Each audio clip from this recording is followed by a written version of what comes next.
La question de Jaïs.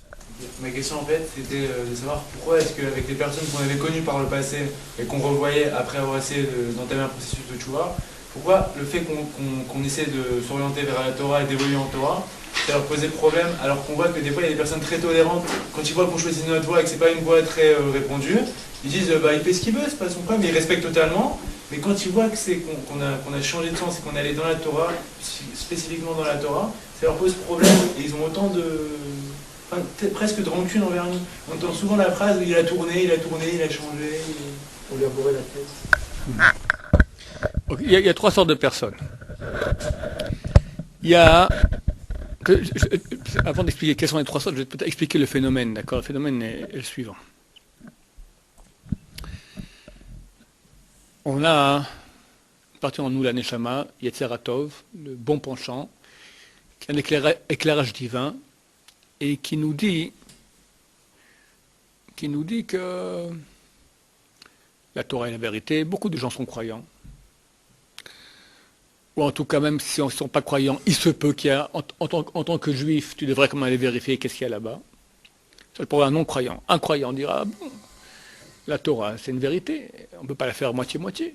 Donc c'est normal de s'investir là-dedans. Après que tu as investi 12 ans dans les études, bac plus 1, plus 5, plus 10, d'accord. Après le boulot, enfin, il y a autre chose. Tu n'es pas venu sur Terre rien que pour manger, boulot, dodo, d'accord. Tout le monde comprend ça.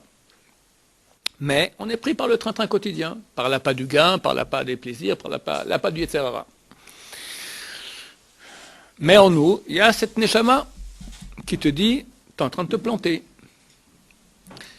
Maintenant, vu que l'appât du gain, la facilité, la paresse, la non-envie de s'astreindre à l'observance scrupuleuse de la Torah, toutes ces choses-là font que on zappe, comme on dit, le message de la Neshama. J'ai en moi une partie qui dit, fais tchouva, sois un bon juif, va étudier, mange plus cachère, arrête de regarder les filles, fais Shabbat plus scrupuleusement, voilà. Mais lui, ça le dérange terriblement, cet appel la Neshama. Alors il va développer des anticorps. Toute une sorte d'argumentation. Ouais, non, mais dans ce monde-ci, il faut bien vivre. Des arguments bidons. Il ne faut pas être extrémiste. Je suis dans un juste milieu. Moi, j'ai un bon cœur. Je ne me fais de mal à personne. L'essentiel, c'est le cœur. Et on avait même vu des religieux qui sont peut-être religieux, mais ils font le mal autour d'eux. Toute une panoplie de soi-disant légitimations plus fausses les unes que les autres. C'est vrai qu'il ne faut pas faire du mal aux autres, mais c'est vrai aussi qu'il faut être un bon juif. À 100%. Extrémiste, il ne faut pas être extrémiste, mais il faut être extrémiste dans la vérité, dans le bien. Oui, extrémiste du bien, de la vérité, absolument. Quelqu'un qui n'est pas extrémiste dans le bien, eh ben c'est un moitié bien, moitié mal. Tu veux être un moitié mal.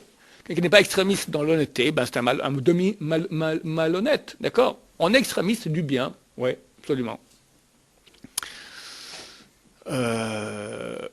Faut pas pousser, faut pas exagérer, le juste milieu, d'accord, juste milieu c'est une bêtise, ils disent, il y a un bruit qui court comme quoi Maïmonide aurait dit le juste milieu, d'accord, oui il a dit dans les midotes, dans le trait de caractère, faut un juste milieu, faut pas être trop généreux, tu vas tout dilapider, t'as plus rien pour manger toi-même, tu deviens toi-même le pauvre qui lui a demandé, fais faire le manche pour te nourrir, c'est crétin, faut pas non plus être trop radin, il faut donner aussi, tu as un juste milieu, il faut pas être trop, on va dire, cruel, mais non plus pas trop miséricordieux. Des fois, il faut être cruel. Ton enfant qui veut une 5e glace et il se met à pleurer. Et toi, tu es trop miséricordieux, tu lui donnes, allez, tiens, une 6e glace et tu l'envoies à l'hôpital pour indigestion. Il y en a qui sont trop cruels. Non, pas une glace. Une glace, jamais de la vie. À quoi ça sert? C'est doux, c'est froid. Mange du pain, c'est bien plus sain. D'accord? Bon, ça c'est peut-être un peu trop cruel. D'accord? Tout dépend. Donc il faut un juste milieu. Mais au niveau de la Torah, Maïmonide a dit qu'il fallait faire un juste milieu. Un Shabbat, oui, un Shabbat, non. Juste milieu. D'accord? Shabbat, cool, avec la télévision allumée, avec minuterie. Non, ça n'existe pas un truc pareil, quoi. Les filles, pas de femmes mariées, mais bon, une femme pas mariée, pourquoi pas, d'accord? Non, il n'y a pas de juste milieu, c'est complètement faux, ça n'existe pas, d'accord? C'est archi faux. Donc, ces personnes-là, vu qu'elles ont un appel de la Neshama, qui leur dit, t'es dans le faux, mais qui ne sont pas capables d'assumer ça et de changer, parce que ça remet trop de choses en question au niveau de leur commodité, de leur paresse, etc., etc. Qu'est-ce qu'ils vont faire? Ils vont faire un refoulement, une sorte d'argumentation contre ça. et dire qu'il ne faut surtout pas être plus que ce qu'ils sont eux. Tu as toutes sortes de juifs, plus libéral que lui, c'est faux, parce que c'est libéral, on n'en est pas des libéraux, mais plus orthodoxes que lui, on n'est pas des orthodoxes, on est des bons juifs. C'est nous, les bons juifs. Attends, toi, l'orthodoxe qui est orthodoxe, qu'est-ce que c'est? Ben oui, c'est un fêlé. Il n'a pas encore quitté le ghetto. Il vit comme encore, il y a 300 ans, dans Stettel. Regarde, il vit encore comme ça. C'est des gens, puis en plus, tu as toutes les sortes de films sur Neturei Karta qui vont embrasser Ahmadinejad. Enfin, il y a tout un argumentaire, soi-disant argumentaire, d'accord, pour, comment on appelle ça, pas tranquilliser, justifier, non, conforter la personne dans sa position de bon juif. Maintenant, toi tu viens, t'es son copain, t'es son frère, t'es son fils. Et tout à coup, attends, et le type, il t'aime bien, il sait que toi, t'es un type normal. Eux, c'est des fêlés. Eux, c'est des escramis. Mais toi, t'es un type bien. Si toi, tu fais tchouva, forcément, ça remet en question. Tu l'as mis un poignard dans le cul. Tu as tout coup maintenant, etc. Il est parti, la Neshama dit, tu vois ton copain, que t'apprécies, que tu sais qu'il est un type bien, lui, il a fait tchouva. Alors toi, espèce de crétin, qu'est-ce que t'attends? Donc lui, il a obligé de changer, faire tchouva. Mais il ne peut pas. Pourquoi il ne peut pas? Parce qu'il ne veut pas. Il ne veut pas. Il est bien dans son petit train-train. Il ne veut pas s'astreindre à la contrainte de la pratique de la Torah. Il ne veut pas. Pour 1000 raisons qui sont des raisons de Yetzer, qui ne sont pas des raisons vraies, qui sont des raisons de commodité. Donc pour pouvoir préserver sa commodité, il doit créer maintenant une argumentation pour casser le plaidoyer de la Neshama. Aujourd'hui, la Neshama, ça fait 30 ans qu'elle lui dit, 20 ans qu'elle lui dit, fais tchouva. Bon, alors on a plus dur, on a tout l'argumentaire connu. Ghetto, obscurantiste, extrémiste, tout cool. Le copain, le type qu'on appréciait, lui, il fait tchouva. C'est un super argument. La Neshama, nouvel argument, tac, on met, il a fait tchouva. Qu'est-ce que tu dis à ça? Faut vite trouver maintenant un argument. On lui a bourré le crâne. Ah, lui aussi, il a tourné, ouais, il avait des problèmes psychologiques.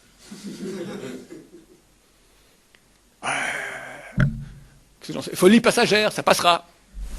Ah, c'est vrai que la plupart des gens qui font tchouva, c'est suite quand même un problème. Tu peux peut-être expliquer pourquoi aussi c'est vrai qu'on a tendance à faire tchouva après un problème. Ah, c'est bien que tu poses la question, parce que je suis entièrement pas d'accord. Et je vais répondre pourquoi. Je vais répondre pourquoi. Quand quelqu'un a un problème, il va voir le psy. Quand quelqu'un fait tchouva, je vais répondre, après si tu n'es pas d'accord, quand quelqu'un fait tchouva, c'est parce qu'il est devenu tout à coup perméable à l'appel de la Neshama. Cet appel de la Neshama, on l'a. Depuis qu'on est petit, on l'a. Simplement, on l'a pour beaucoup de raisons, on le camoufle, on le colmate, etc. Maintenant, de deux choses l'une. Il y a des cas où, par un mérite de la personne, Dieu donne un boosting à la Neshama, et la Neshama, tout coup, elle commence à éclairer très fort. Et le type, il se dit, alors, on ne peut pas appeler ça un problème psychologique, on va appeler ça un problème identitaire, mais c'est philosophique, c'est pas qu'il y a des problèmes psychologiques, c'est identitaire. Et ça, c'est légitime. Il y a une question, pourquoi tu vis? C'est quand même la question des questions. Mon vieux, dans 70 ans, 80, 120 ans, t'es plus là. Pourquoi t'es venu?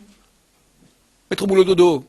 Et dans quelles conditions, mon vieux? T'es un peu malheureux.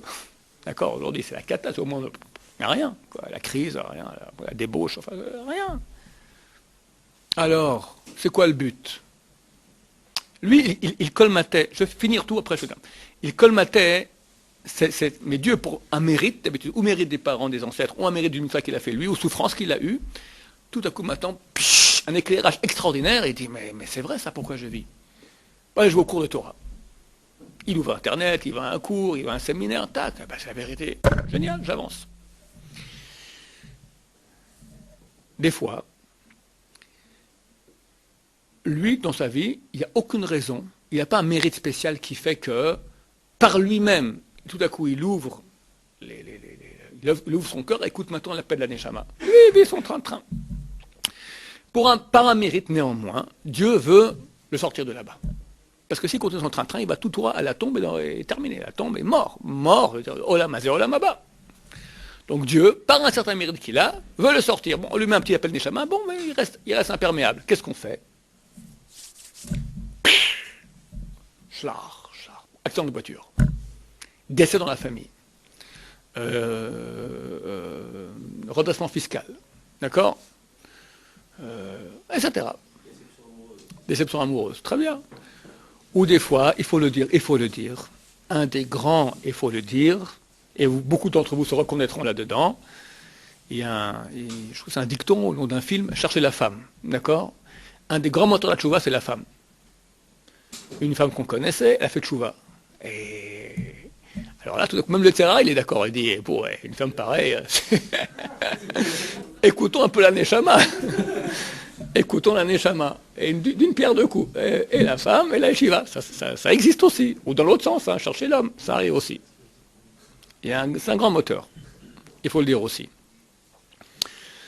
Donc, des fois, le choc qu'il y a dans la vie est assurément un terrain fertile, pas parce que j'ai des problèmes psychologiques, non. C'est un terrain fertile de remise en question. Parce que quand tout va bien, dans le meilleur des mondes, pourquoi je me mettrai en question? Tout va bien.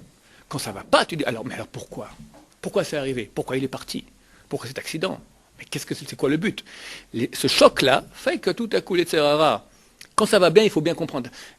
La Torah prédit et dit que quand Am Israël viendra en terre d'Israël, on part en sortant d'Égypte, d'accord? Moshe Rabbeinu nous dit, vous rentrez en terre d'Israël, Kassita, Avita, tu te rempliras de graisse, tu vas grossir, tu auras de la richesse, des pâturages, du bétail, agriculture, et tu vas oublier Dieu. On dit, où est le rapport? Pourquoi quelqu'un, parce qu'il est riche, il oublie Dieu?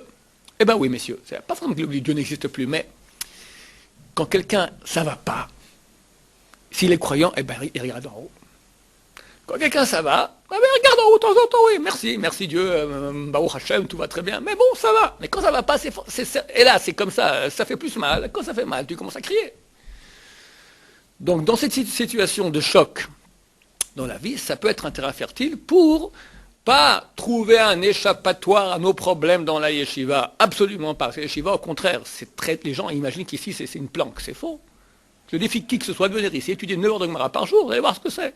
Alors, Messana Bachaoul disait, vous savez, c'est quoi étudier la Gemara? C'est prendre une pioche, taper dans du béton. Vas-y, 9 heures par jour. Tard. C'est très dur. C'est très dur. Il n'y a rien, je crois qu'il n'y a pas de métier plus dur que ça. L'effort de concentration nécessaire. On ne comprend pas, et on essaye, on repart, et tac, après, on a compris. On vient demain, on a déjà oublié. Alors, elle recommence. C'est très dur. Alors, mais ouais, Kiddush Hashem, pour répondre un peu les deux questions, si le fait qu'on soit revenu à la Torah, c'était quelque chose qui a été provoqué par un malheur ou une crise. En cause, il y a un peu la même pense que finalement, si on avait... Bon, alors je vais être en train d'expliquer ça. Ok, alors je suis en train d'expliquer. Écoute, c'est marqué Yesharem Darkei Hashem. Les voies de Dieu sont droites. Tzadikim Yelchubam. Les tzadikim, les justes, iront dans ces voies. Vers Rechaim, Ikashubam. Et les Rechaim, ils trébucheront dessus. C'est-à-dire que Dieu, il agit droit. Maintenant, il te laisse l'option de voir les choses de façon honnête, juste, ou trébucher et de donner au contraire l'occasion de trébucher et de tomber.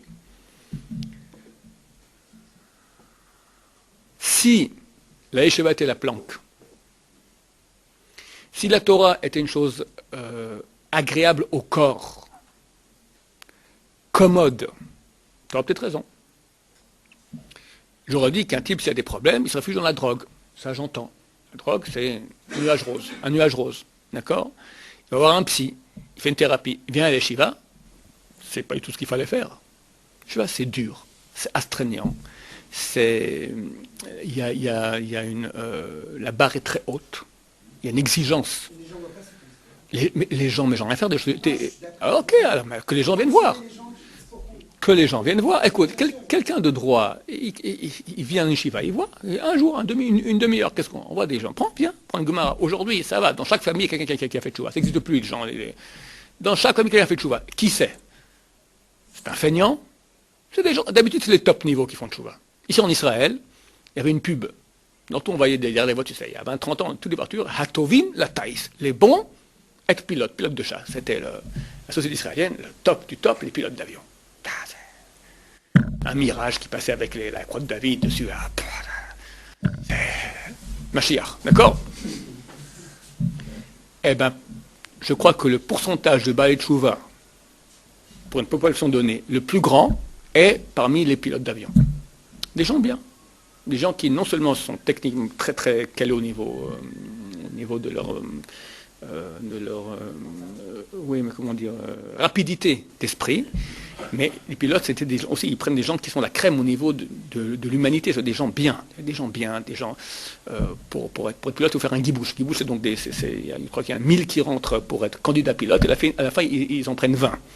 Alors, c'est pas que les aptitudes techniques, c'est beaucoup aussi l'entraide, la droiture, d'accord? Parce qu'il faut des gens bien. Alors, un type qui aime l'entraide, un type qui est droit, il y a qu'à mettre la barbe, c'est fini, voilà, ça, c'est un religieux, c'est ça, d'accord? C'est des gens qui sont faits pour ça. Les escadrilles entières qui ont fait Teshuvah. Le plus grand tombeur de MiG, il a fait tomber 92 MiG, il a fait Teshuvah. Pour l'armée, c'était terrible. Alors, qu'est-ce qu'ils ont fait? Ils ont mis au point des masques à oxygène avec barbe. Pour les escaliers, des gens qui ont fait, des gens dans les commandos. Tu sais combien de gens dans le quartier ici, des anciens commandos? C'est extraordinaire. C'est des gens qui idéalistes pour Am Israël. Ils font Teshuvah. Donc, c'est facile de dire, je le dis, je vais pas. Qu'est-ce qu'on peut faire de plus? Regardez, venez, goûtez, vous verrez. Quelqu'un, il fait une page de Gemara, il me dit c'est facile, ok, je lui donne. Ça n'existe pas, c'est dur. Bien, je vais regarde, suis une journée, tu verras. Les gens, ils font comme ça. C'est très dur. Tous les jours, comme ça, 9-10 heures d'études de Gemara quotidien, plus prière, plus, tu ne peux pas parler à Shonara, tu peux regarder les films, regarder des films. Regarde, tout ce qui est bon, c'est interdit, vas-y, étudie. D'accord? Et ils le savent. Parce que si t'es pas comme ça, viendrait voir, viens apprendre un peu ton patrimoine. Ah non, mais ça me saoule. Pourquoi ça te saoule? Si c'est tellement la planque. Viens goûter un peu à la planque. Donc en deux mots, ils se font un argumentaire faux. Ils sont dans le faux, ils se confortent dans le faux avec un argumentaire qui est faux. Tout faux. C'est clair, c'est clair. Viens goûter, tu verras. Donc, c'est ce que je suis en train d'expliquer, que les gens se confortent en disant un argumentaire du type, il a eu des problèmes psychologiques, il a eu un malheur, quelque chose, donc il a trouvé un échappatoire, la planque, la yeshiva. C'est faux. C'est vrai que le malheur a été un déclencheur dans la mesure où il y a une remise en question du pourquoi de la vie. Mais ça ne provient pas du ventre qui veut se calmer, ça provient de la tête qui veut une réponse aux questions légitimes, les questions existentielles, les questions des gens bien. Il n'y a que les crétins qui posent des questions, comme des moutons dans le troupeau. Un type réfléchit, pourquoi je vis? Qu'est-ce que je fais? Qui suis-je en tant que juif? Et tu vas bien qu'on ne te laisse pas tranquille en tant que juif. On ne te laisse pas tranquille. On ne te laisse pas tranquille. Dieu ne veut pas te laisser tranquille. Alors, pourquoi il fait ça? Assimile-toi tranquille. Tu n'arrives pas. On ne peut pas s'assimiler. On nous dérange. Pourquoi? Dieu nous dit, t'es juif. Ah, va voir, viens vérifier. Ce qu'on voulait initialement, c'est qu'en fait, ces gens qui nous traitent de détraquer un peu plus fort que d'avoir fait Teshuvah, ça sert à rien de leur parler finalement. Ils ont une argumentation infinie. Est-ce que ça sert de parler aux gens qui nous traitent de détraquer? Ça dépend. Si le type... il y a un type qui est droit. Tu lui donnes argumentation, il te répond argumentation. Il y a un qui donne argumentation, il te répond par une blague. Oui, mais vous les religieux. La Torah appelle ça un lettre, c'est un railleur. Tu lui parles droit et il t'envoie une raillerie. Le roi Salomon compare cela, il dit que sans flèche, ne peut pas toucher le railleur. Le railleur, comme explique comme c'est comme s'il a un bouclier enduit d'huile, de graisse. Et toutes les flèches, tric, elles glissent dessus. Lui, il a un argument très bien. Il dit, tu me fais rigoler. Je te donne un argument, tac, tac, tac, tac, tac. S'il est sérieux, il répond, argumentation 1, je te réponds comme ça. 2, tac. Ça, on peut parler intelligemment. Et ça, on l'aura parce qu'on a raison. C'est très facile. Mais lui, quand il n'a pas le choix, il y a le système D qui s'appelle la raillerie. Ça veut dire, je te réponds pas à ce que tu m'as posé comme question, je te réponds avec une raillerie du genre, de toujours une réponse à donner. C'est une réponse à... De toute façon, vous êtes, quoi que tu me dises, de toute façon, vous êtes des obtus extrémistes. C'est-à-dire, tu ne me réponds pas, c'est pas un argumentaire, ça. Ça s'appelle raillerie. Alors, le roi Salomon, dans Michel, il a déjà donné la sentence du railleur.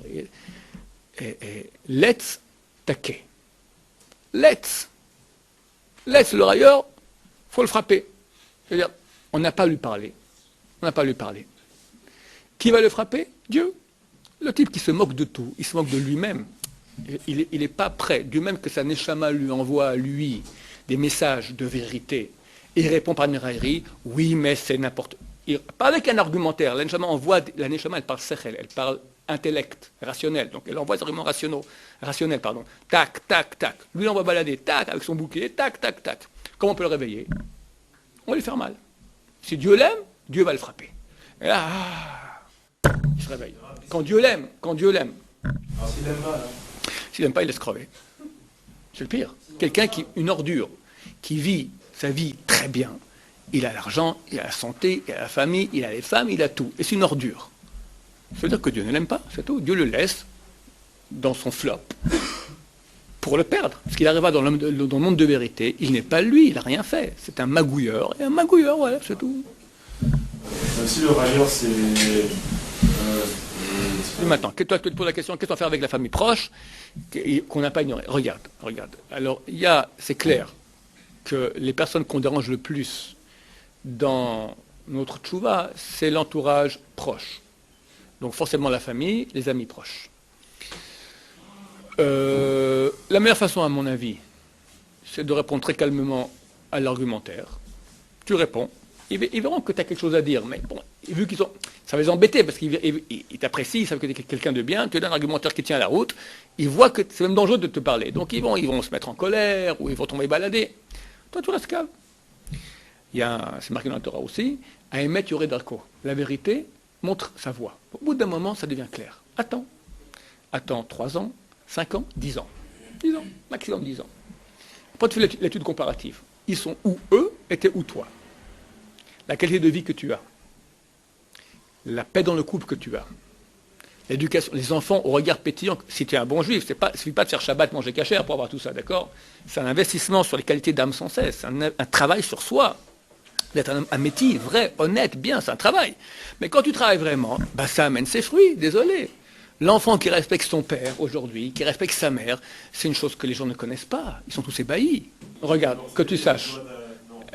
C'est marqué dans Shabbat, page 104. Emet kae sheker lokai. Emet signifie la vérité. Kai, elle reste. Le mensonge, il ne reste pas. La Gemara dit comme ça, elle fait un petit truc sympathique. Elle dit que le mot sheker, mensonge, toutes les lettres du mot sheker tiennent sur un pied. Shin, kuf, resh, ça tient sur un pied. Emet, ça tient toujours sur 2 pieds ou sur une base. La vérité, elle reste. Le mensonge, il passe. Le mensonge, il crie très fort. Toujours comme ça. Le Emet, on ne peut pas. Regarde Israël dans le monde. Nous, on considère qu'on a la vérité, et les sœurs avoir la vérité. Parce qu'on est très présomptueux, d'accord? On dit qu'on a la vérité, et les autres se trompent. Tout le monde nous marche dessus. On dit, ok, attends, on va voir à la fin. À la fin, qui reste? Pour le moment, c'est nous qui restons.